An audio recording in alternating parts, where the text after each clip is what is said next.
Butterflies by William Golding. Naval officer stood on the sand looking down at Ralph in worried astonishment. On the beach behind him was a cutter, her bows hauled up and held by 2 ratings. In the stern sheets, another rating held a submachine gun. The utilization faltered and died away. The officer looked at Ralph doubtfully for a moment, then took his hand away from the butt of the revolver. "Hello?" Squirming a little, conscious of his filthy appearance, Ralph answered shyly, "Hello." The officer nodded as if a question had been answered. "Are there any adults, any grown-ups with you?" Dumbly, Ralph shook his head. He turned a half-pace on the sand.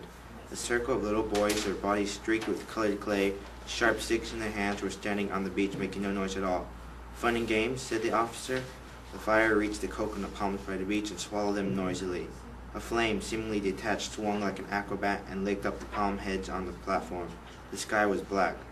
The officer grinned cheerfully at Ralph. "We saw your smoke. What have you been doing? Having a war or something?" Ralph nodded. The officer inspected the little scarecrow in front of him. The kid needed a bath, a haircut, a nose wipe, and a good deal of ointment. "Nobody killed, I hope. Any dead bodies?" "Only 2, and they've gone." The officer leaned down and looked closely at Ralph. 2? Killed? Ralph nodded again. Behind him, the whole island was shuddering with flame. The officer knew, as a rule, when people were telling the truth. He whistled softly.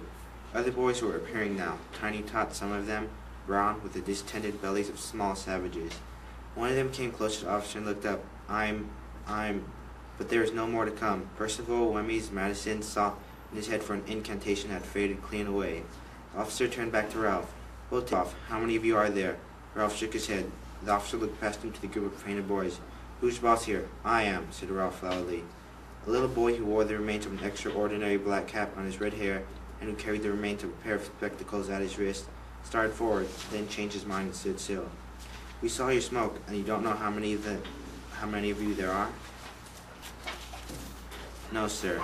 "I should have thought," said the officer as he visualized the search before him. "I should have thought that a pack of British boys. You're all British, aren't you? Would have been able to put up a better show than that. I mean, it was like that at first," said Ralph, "before things—" He stopped.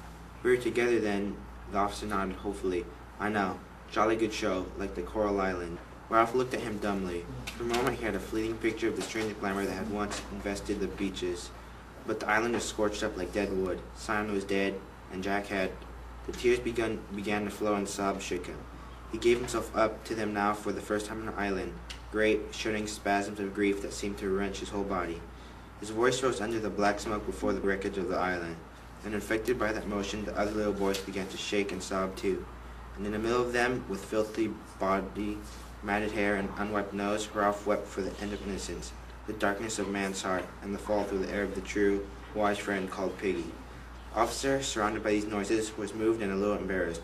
He turned away to give them time to pull themselves together and waited, allowing his eyes to rest on the trim cruiser in the distance.